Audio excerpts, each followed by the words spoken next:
When I think of potential, I think of a matchstick. When a matchstick reaches its potential, it releases a flame that ignites everything around it. 2018 brings new potential for you and your life at Itawamba Community College, where you are each empowered to do great things. You can be better, accomplish more, and live a life that is above the bar. Your potential is here. We welcome you to the 2018 State of the District Constitution Day event. We are honored to have you join us on the campus of the #1 best community college in Mississippi. We are excited to have 3 distinguished guests to join us this afternoon. Senator Roger Wicker, Senator Cindy Hyde-Smith, and Congressman Trent Kelly. I would encourage you at this time to silence your cell phones and please stand and join me in the Pledge of Allegiance.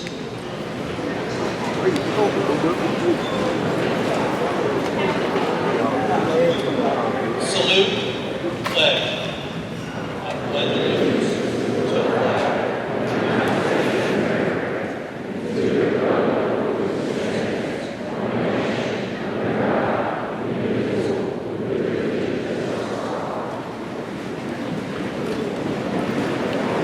Thank you, may be seated.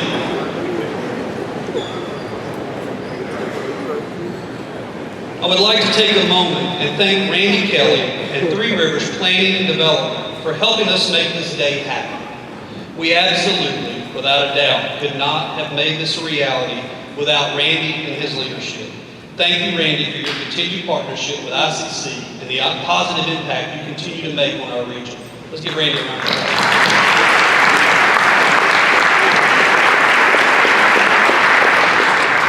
Also, thank you to the State of the District ICC Planning Committee for helping make today a success. Special thank you to Chris Stevenson, ICC Division Chair for Social Sciences, for his leadership in developing the concept for today's event. Also, thank you to all of our volunteers that have worked today, both students, faculty, and staff. Thanks to our friend Elisa Hawkins, owner of Room to Room Furniture in Tupelo, for the donation of the chairs being used for today's setup. They were actually manufactured right here in Northeast Mississippi. Lastly, the audience is filled with important guests, but for the sake of time, I will not be able to recognize each of you. When I recognize your group, please stand and remain standing. Please hold your applause until I have recognized all groups of distinguished guests. We are proud to have our legislators, guys, our supervisors, our mayors, Board of Trustees, ICC Board of Trustee members, alumni board members, foundation board members, Mississippi Community College board members, industry partners, community leaders, and any other VIP guests I have failed to recognize. Please stand at this time. Please join me in a round of applause thanking them for their leadership.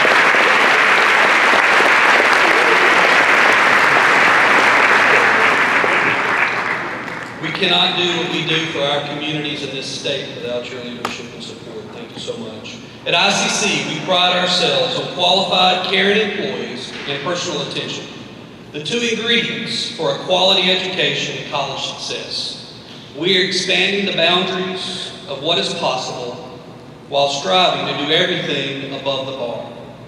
Thanks to our outstanding leadership of our talented faculty and staff, our dedicated students, and a community that believes in our mission. Today, we want to remind you that this is not a political rally. So no political signs, chants, or cheers. This is a great opportunity for our students to hear from our current U.S. delegation that currently represents our area. We ask that you be respectful of their answers and show gratitude to each of them for taking the time to join us. Students, I want to say a special thank you for joining us today. I gave our faculty and staff the challenge of trying to get 1,000 students in here. I'd say we got pretty close to that if we didn't meet that goal. Thank you so much for being with us. Again, I thank you for being here, and at this time, Jess, I'm going to turn it over to you. Good afternoon, and again, welcome to Itawamba Community College and our first ever State of the District address. We thank you all for taking time from your busy schedule to be with us this afternoon. As Dr. Allen just announced, we do have a unique opportunity in front of us this afternoon. No time in our institution's history have we had such an opportunity to host such an exciting panel of guests with us today. And it's my distinct pleasure to get to introduce this panel to all of you. Now I know I can count on the students and the alumni of Itawamba Community College to welcome them in a true Itawamba Community College fashion. Can you help me out? All right. Please join me in welcoming to the floor our first guest, Senator Roger Wicker.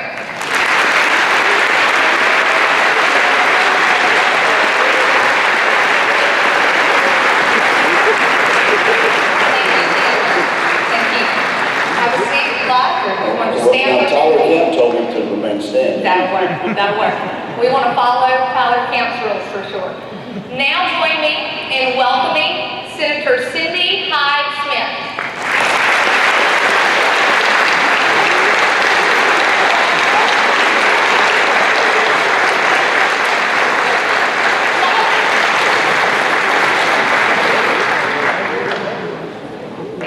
Thank you. And finally, our third distinguished panelist this afternoon, Representative Trent Kelly.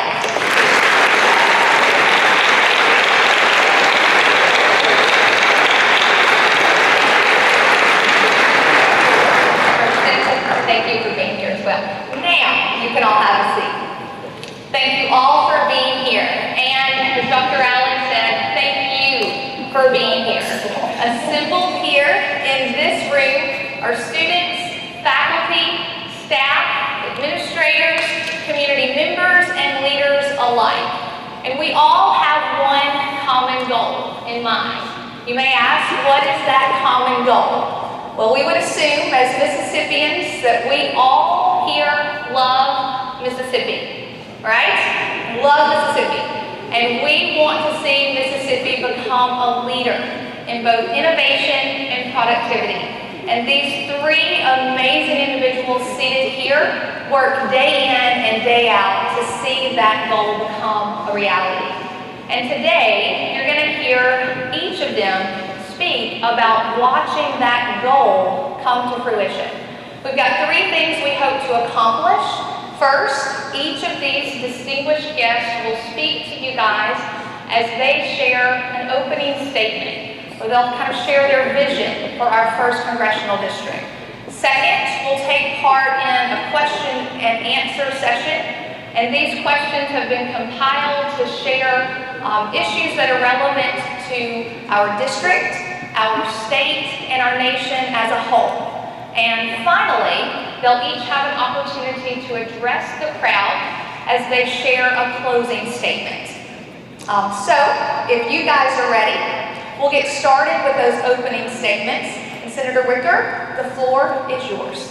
Well, thank you very much. And so the mic is on. Thank you for having me. It's great to be here with my two good friends on Constitution Day.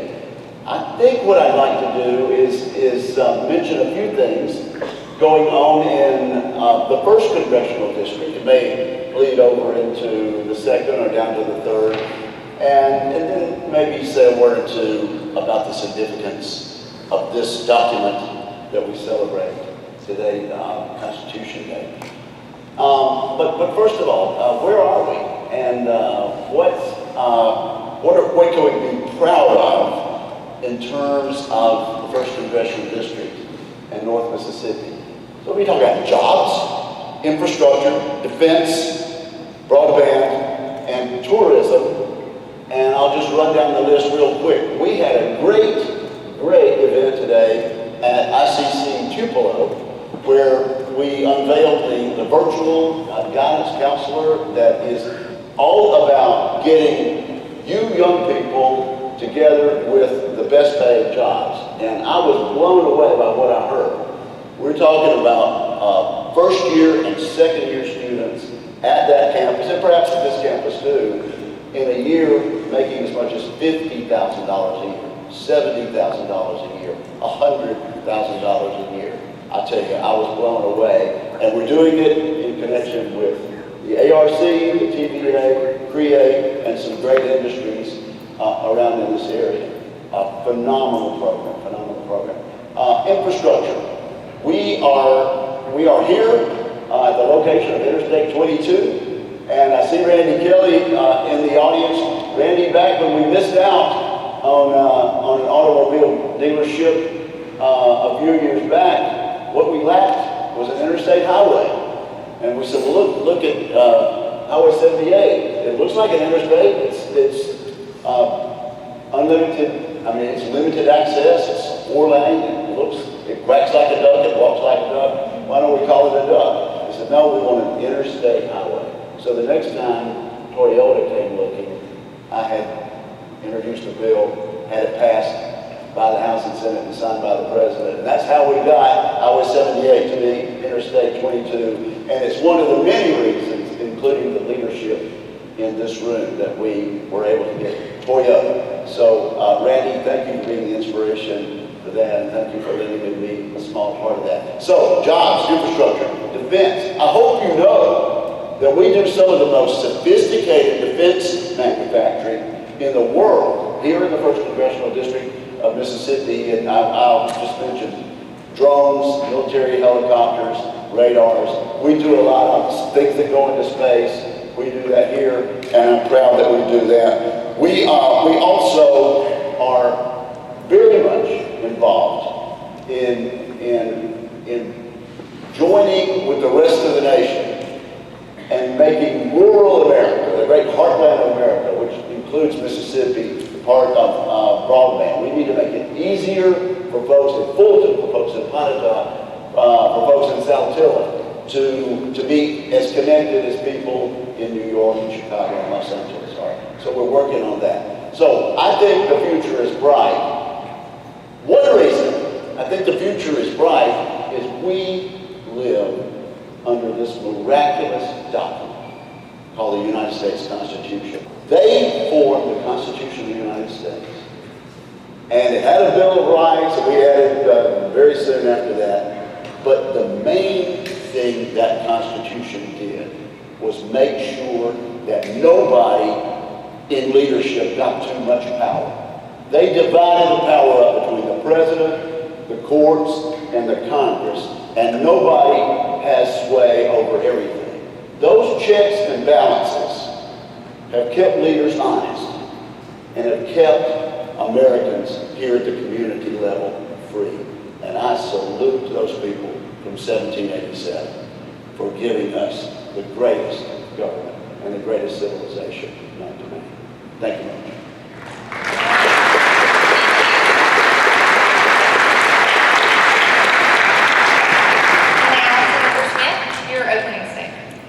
Thank you so much, and I've been on a lot of panels and I've been in a lot of forums. This is the first time that my feet will not touch.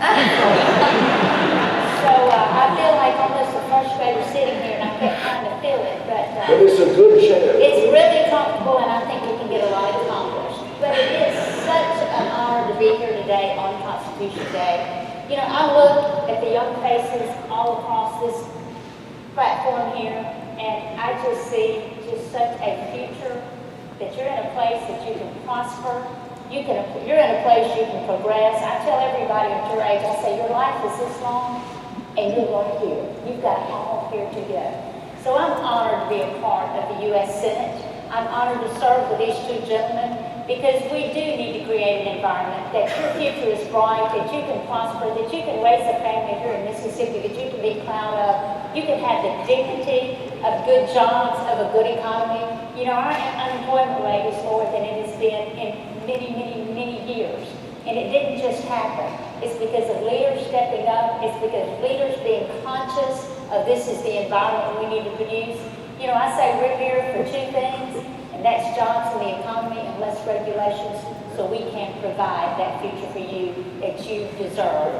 I'm honored to be here, that I know that you're enrolled. I know that you're planning something bigger for your lives. I know that you need to reach out and you need to have that guidance.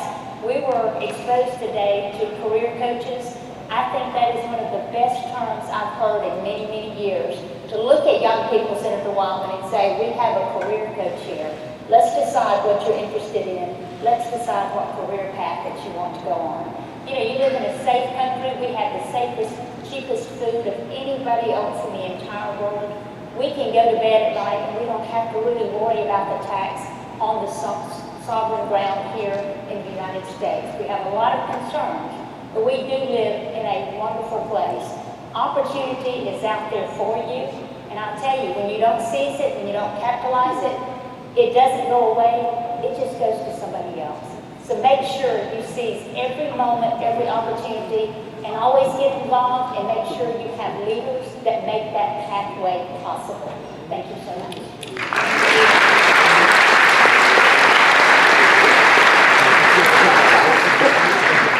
And now Representative Kelly will share his opening statement. First of all, it's the hardest thing to do to sit here. I'm used to getting up and walking around. But You can walk. You can stand up. I'm uncomfortable. But you know, I think back to Iraq in 2005, and I was fortunate enough to see a nation start trying to put itself together as a democracy. And so I was in Iraq in 2005 when they had the very first free elections in Iraq that they had, if not ever, but in a long, long time. And I got to see the price that people pay to get out and vote and exercise their rights. I also got to see them form a constitution. And they modeled that off the United States. So many free nations in this world have modeled, they're not exactly like ours, but they've modeled them all ours. Because it's such a perfect, imperfect document. And when I say imperfect, the great thing about it, the reason it's perfect, is there's a way to amend that thing, to do whatever you want by the voice of the people. Not by judges on courts, not by presidents, not even by the legislature, but by the people can amend that and add things to it that wasn't already there. And so I see all these faces, and I think back, I'm a junior college, well, it's community college now, I'm a junior college graduate, before they became community college. And I see the faces up here, and I hope that each one of you will recognize the value of your vote and your voice, in not just this next election, but in all elections. It's the most important thing you do that the framers of the Constitution decided, and it was imperfect, that's what I talk about, because not everybody can vote under the original Constitution, only those who own land and those kind of things. But now everyone can vote, as long as you're over 18. And you haven't been disqualified. But you start out, everyone starts out with the right to vote. And all you guys have that right to vote. So if you're not registered, get registered for the next election. And if you are, exercise that right. It's the most important thing that you do. And I'll tell you how important it was to the people in Iraq in 2005. Is they had to dip their finger in purple paint that would not wash off. And through threats of violence, with things tacked on telephones saying, we'll kill you and all your family if you vote. They went through IEDs blowing up the polls. They went through rocket fire coming in at the voting stations. And they dipped their finger in that purple paint, knowing that it wouldn't wash off and they went and voted anyway, in a higher percentage than we would turn out to vote here in America. So that's the first thing I ask you. The other things I want to say just real quickly is I love our military. I love everything about it. Senator Wicker has done such a great job. We're going to have a 355 ship Navy, which is great. We're getting the men and women in our military to serve. We're getting the greatest tools in the world. They've been down, so we're getting them back to the level where they can defend this great nation. Senator Hyde-Smith and I both worked on our committees of jurisdiction to do the Farm Bill, her in the Senate and me in the House, and we're going to get that thing together and get us another Farm Bill that takes care of it. And then the final thing is small businesses and workforce. The final thing I'll say is community colleges are the greatest workforce developers in the state of Mississippi and in the world. And so, you guys, I don't care whether you're getting 2 years towards your 4-year degree or a master's degree or a doctorate degree, or whether you're in some high-tech vocation where you're learning a high-level skill, you can't learn it anywhere that you can in the community colleges right here in Mississippi. And thank y'all and God bless you.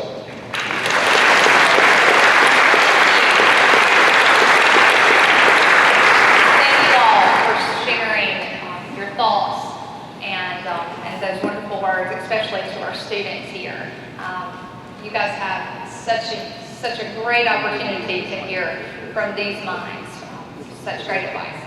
As we move on to our second phase of the event, we're about ready to start the question and answers. And as I mentioned, as we got started this afternoon, these questions have been compiled by the Political Science Club and by the Social Science Division.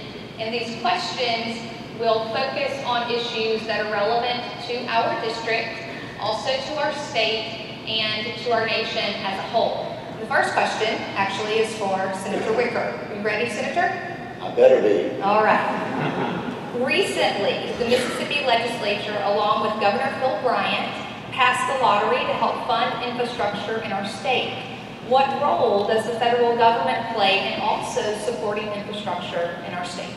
Well, the federal government does play an important role, but the questioner is right to start out by pointing out that this is mainly a decision to be made by the state governments. And I think maybe, let me amend the question by saying that the lottery was part of the funding, and there were other things cobbled together by the legislature in order to pay for this infrastructure program. In 1987, when I was much younger and running for the state senate for the first time, the legislature, I was not a member of the Senate then, but it was a big issue. It was the 1987 four-lane highway program, which gave us really this great four-lane that runs from Itawamba County all the way to Memphis, that we later named Interstate 22, and a lot of other four-lane highways. The funding mechanism is always the question, and the legislature, in their wisdom that year, decided to impose a 5-cent per gallon tax on gasoline, and that was what got us really some really excellent four-lane highways for a couple of decades. What we've done at the federal level was the FAST Act. FAST is an acronym, but basically it's a highway bridge infrastructure bill. It amounted to $305 billion, which is really not enough to get us everything we need to build up our infrastructure. But it was a start. And of that, we get around 30 million in Mississippi for a year or two, and then that'll go up to 42 million a year to help supplement what the legislature has done. I think you're going to see after the elections and into next year, regardless of which party is in charge in the House and Senate, you'll see some proposals to have an even larger infrastructure bill. And it's something that we're going to have to come to grips with. If you're going to build highways, there's a terrible secret I have to tell all. You've got to pay for them. If you're going to build bridges, if you're going to dig deeper ports, if you're going to have better water infrastructure, you have to pay for it. And so we're looking at innovative solutions like our neighbors to the north in the state of Tennessee did. It was more of a tax swap and streamlining their taxes. Indiana did some innovative things. There's something called 3P, public-private partnerships, that also we'll be looking at that maybe were not available to us in the past. But we're on our way at the state level and at the federal level. We've got a lot more ways to go, and I'd like to see us be innovative about how we pay for it. Okay. Our next question is for Senator Hyde Smith. According to a 2017 Clarion Ledger article, Mississippi's population growth is lagging behind the rest of the Southeast and the country, and has lost population consistently since 2014. How would you propose to stop our best and brightest from leaving our great state? Yes, we do have an issue, and I think we refer to it as a brain drain. We have people that are leaving the state, graduating from college, or moving away for different jobs. And it is, to me, so critical that we recruit businesses, but we have to have a trained workforce for those businesses as well. That is great, and it was so refreshing this morning when we did kick off the program at the other campus there of having the career coaches to implement a plan to show the videos that they can go through and have a virtual tour of all the industries and the possibilities.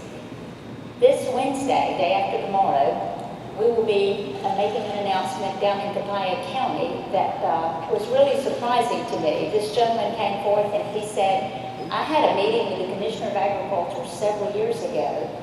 I don't even remember where we were. But he said, she told me about the wood inventory in Southwest Mississippi. And he said, we are coming there to open a business because she recruited me several years ago. We have to constantly stay on recruiting mode. We have to constantly go out to look for industry, for companies, and let them know what a great place it is to come to Mississippi and to expand. We are such a business-friendly state, and that's for many reasons. You know, many years ago we had the battle of tort reform. Nikki Browning is here. We went through the battle there. But we have positioned ourselves that we are very attractive to jobs, to technology. You know, the wonderful thing about this country is that there's no way that we're going to, any other country will outpace our technology right here in this country. There's no way any farmers, ranchers will outproduce what we do right here in Mississippi. The industry, the American workers, there's no way that they can get an advantage on anything else right here in the country, in this country, in any other country. We have so many means of opportunities, but we do have to recruit and we have to retain businesses. We can't just go out and look at the mega businesses, the mega manufacturers. We've got a lot of small businesses right here in this state that we need to reach out to, we need to capitalize on. That state house, the Capitol in Jackson, Mississippi, was built on the backs of small businesses, of farmers and ranchers. We don't ever need to forget that. We do need to, as I refer to, create that environment, but we also need to constantly be on the path of making sure our workforce training is right where it needs to be so we can retain these people because they do have the opportunity, they have the dignity of getting a job right here to secure that. Didn't just happen, it takes leadership, it takes constant, full-time monitoring and capitalize on every opportunity, seize every moment we can with our natural products and with the ability of the creative workforce that we have to bring industry here. Thank you, Senator. Our next question is for Representative Kelly. As a community college, we are deeply impacted by workforce development funding and initiatives. How has this administration and Congress supported workforce development? Well, I mean, I was meeting with the type 1 diabetes folks in this bunch over here today while they were where the ARC is giving grants, but that is one way. The Delta Regional Authority, the Appalachian Regional Authority, they do all these wonderful things through grants. Our president has created, his administration has created workforce development. It's called the Council for the American Worker. We in Congress continue. I personally, on the small business, I talk about workforce every time I can. And I'll tell you, our community colleges are the greatest things. And I think one of the things is the focus. We'll continue to do that through ARC and the Delta Regional. We'll continue to do that, give funds to our junior college, community colleges. If I might add something, because really those two questions go hand in hand. What do we have in Mississippi? We have one big city. So if you like to live in a big city, we need to make Jackson more attractive than Atlanta or Birmingham or Dallas or Houston or even New York City. But you know, I choose to live in Mississippi because I like to live in a small town. The rest of Mississippi, if you're outside Jackson, is small towns and rural communities. And what Cindy and Trent have been talking about is a way to get small towns and rural communities to be as attractive to our young people and also to be as attractive to people from other states. They can want to come here. So part of that is workforce training that Cindy and I saw today, and you're talking about, Trent. You should know that the president's daughter, Ivanka Trump, is really, really interested in this. She's going to be on the coast about some other issue. I think she should come and see what we saw today at ICC and see what we're doing in terms of apprenticeships and worker training. But also, if we're going to make rural America and small towns attractive to the kind of people that we want to retain here, we need broadband. And we need to be as connected as you are anywhere in the world, and we're getting there. But there's a pot of $4.5 billion that's about to go somewhere else, and the three of us are going to make sure that we change the formula, that we change the map, that we get our share. We don't need to get all of it from Mississippi. We need to get our share to build out broadband and make it available to young people so we can be as connected to anybody in the world as you are in big towns. So I'll skip my question and just go on. We're okay. Thank you. Our next question is actually for Senator Hyde Smith. How will the recent Farm Bill impact Mississippi? I tell you, it was so amazing to get to work on that Farm Bill. You know, as Commissioner of Agriculture and as Chairman of Agriculture in the State Senate for 2 different terms, I had worked on the Farm Bill from a distance. But to be on the committee, to be in there talking to the chairman and your hands are actually touching it, pretty phenomenal. When I tell you Mississippi got everything we needed in the Farm Bill, we got everything we needed in the Farm Bill. And a big, big plus is over a 10-year period, we saved over $100 billion with a B over a 10-year period. But what it does give us, it gives us predictability.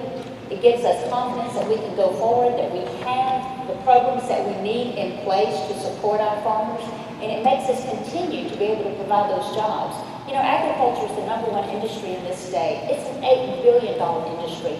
1 in every 4 jobs in this state is related to agriculture. So the Farm Bill was a must. Broadband, very, very important. It is the 5th utility. And by the way, I happened to be with Ivanka Trump on the Gulf Coast this past week. And we had the opportunity to meet about issues of helping people retain jobs, of getting jobs. And one of the issues was early child care. You know, if you're working for a certificate, for a degree, to better yourselves, to be able to be a more productive taxpayer, there's programs that she's very interested in early childhood care and learning to make that possible, because that is a big issue in Mississippi. That so many people, if they have the choice of either staying home with the kids or they have the choice of working and they can't do both, obviously they're going to have to stay home with their children. So, you know, you're putting things into place that are making people productive, to making them more of a part of the society, more a part of the economy, working on some really good things there.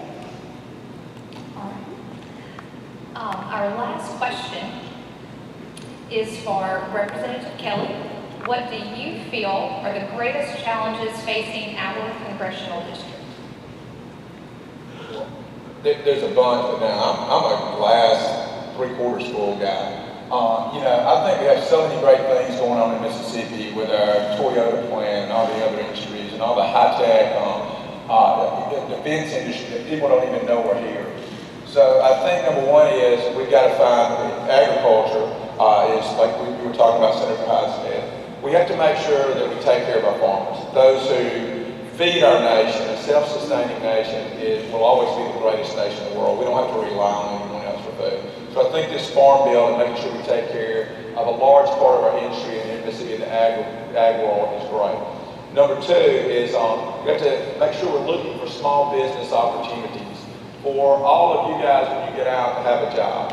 And so a lot of these people work in Tupelo or Oxford or South Haven or Columbus, we got to make sure we're getting out to the Calhoun counties and the Webster counties and the smaller areas that we have jobs there that are available for people who aren't in farming. Because a lot of those guys are in farming, but for once, we have to have a place to keep you at home. Because here's the one thing I know. I've been all around the world through the military and through this job, and I've seen a lot of things, and I have a public high school education, a public community college education, a public university in Mississippi education, and a public post-degree education.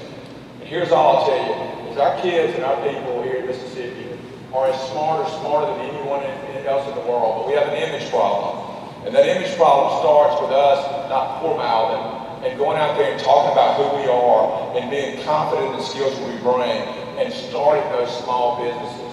Most jobs start out in small businesses. Most of the businesses you see that start out that way is huge by some corporation They were started by the small person who started as a carpenter and then built that into one of the world's largest construction companies and works all over the world. So small business is the way to get workforce into the small areas. I think that's our biggest challenge is small business creation. Senator Ricker, we actually do have one more question. But you said that was the last. In a recent study, it was reported that Mississippi ranked amongst the highest in opioid prescriptions issued by healthcare providers. How do we win the fight against this epidemic in our state? How do opioids get to be a problem? Number one, they come in illegally from other countries. And number two, they are legally overprescribed in our society by people that are well-meaning. We've passed 2 pieces of legislation in the Congress, but also we're going to need help from state government, from state enforcement, but also just from local hearts and minds. We've got to admit this is a problem, and it is less today of a criminal problem and more of a societal problem. People who somehow got on these drugs, they became addicted, and they want nothing more than to rid themselves of this addiction. So the legislation that we've passed deals with the over-prescribing issue. It deals with the importation, and certainly with all the resources we have, including law enforcement and the Coast Guard. We're doing what we can, but if you've ever been down to the Gulf, it's a vast sea, and it's just hard to stop everything else. And then we need the help of patients and doctors in avoiding this over-prescribing thing. I noticed that Sheriff Johnson of Lee County just a few days ago was announcing a program where people are encouraged, if they've had the painkillers prescribed and they're pain-free now, they need to bring them in, turn them in to the sheriff's office, and they'll be disposed of. Don't pour them down the drain, because we don't want to contaminate that. But if you got opioids in your cabinet, turn them into the sheriff. Don't leave them there for some unintended person to get hold of. Thank you all for your responses to all of those questions. Now, we want to invite each of you to make your closing statements. And Senator Hyde-Smith, we would like to invite you to share your closing statement first.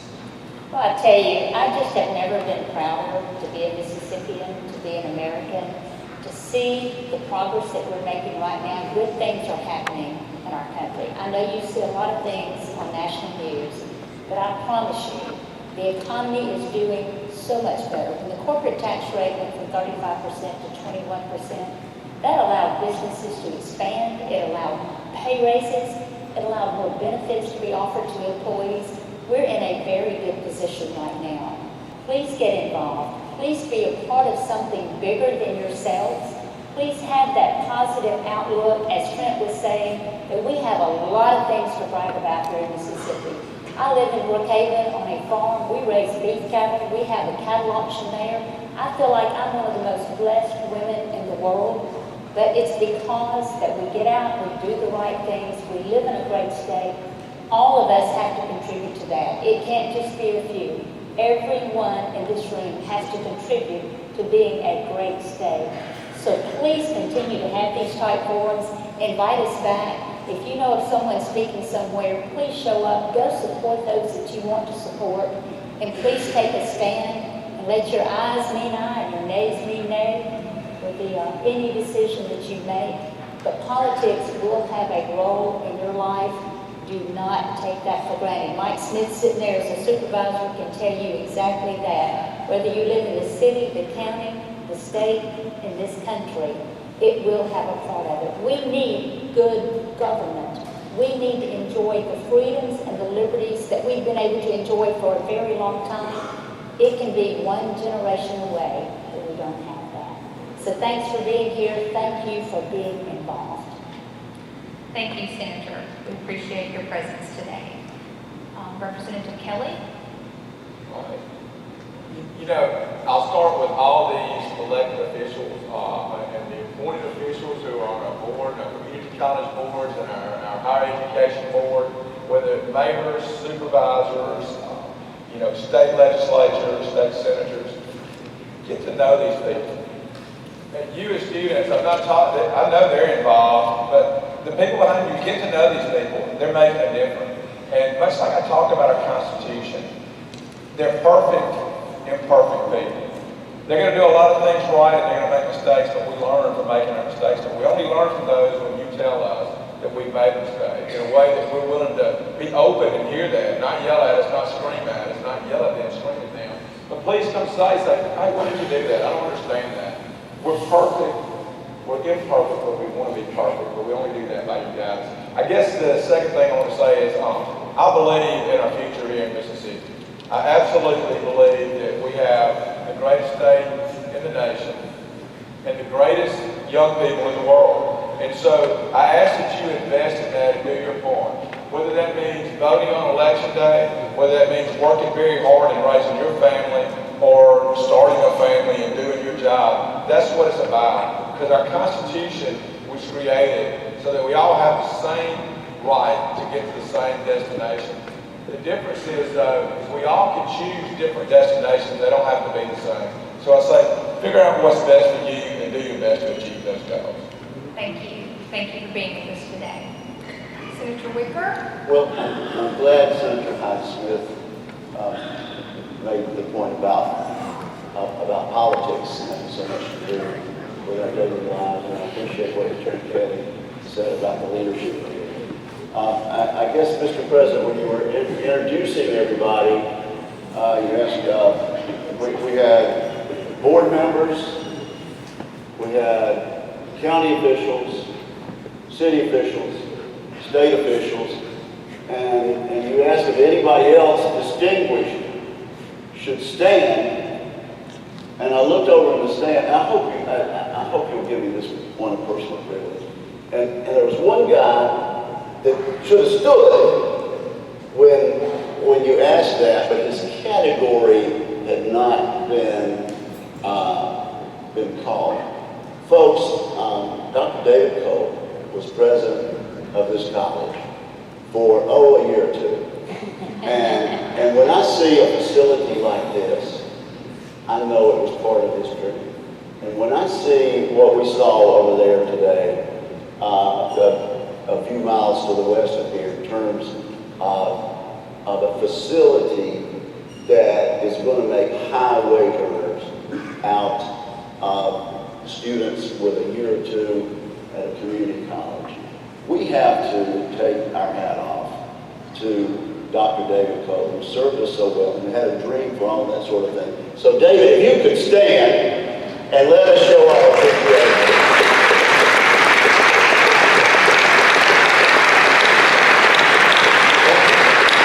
What leaders like ours have done in making this community great and making this community college great will be the legacy that y'all will have to continue as students going forward. Thank you, Trent, for saying it was a perfect and imperfect group that formed that Constitution. They had to make some compromises. They got mad at each other. They probably got drunk. They shook their fists at each other. They're all humans. And, I'm not proud of the 3/5 rule. There's a lot of things that we had to accept in that document that we celebrate today. But it got us the greatest experiment in self-government. The people who wrote the Constitution also designed the Great Seal of the United States of America. And one of the Latin phrases is e pluribus unum. Out of many people, we're one.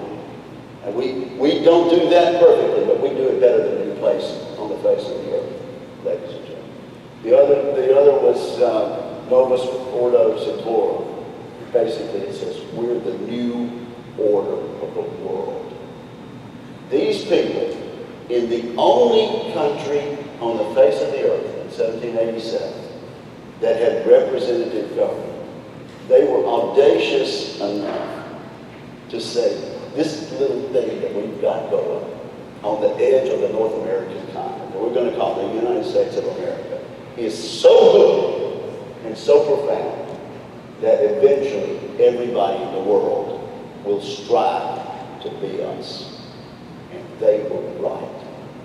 And I thank you for celebrating that. God bless you.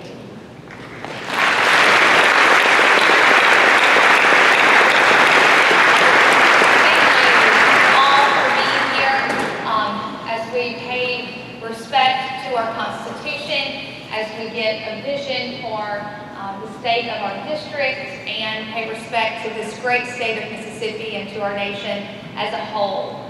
To all of our honored guests in the audience, thank you for being here. And to Mr. Randy Kelly and the Three Rivers Planning and Development District, thank you. Without your help and your leadership, this event would not have been possible. Students in the audience, please let me say to each and every one of you that I do hope that this event will stick with you beyond the halls of Itawamba Community College. This was a historic event for our institution, and I hope you will take the gravity of this event with you as you leave us and look back on this as a day of celebration for this institution. Have a great afternoon. Thank you.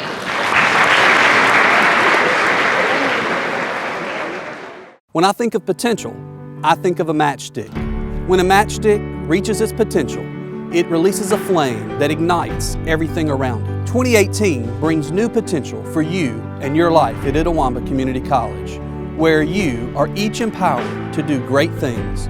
You can be better, accomplish more, and live a life that is above the bar. Your potential is here.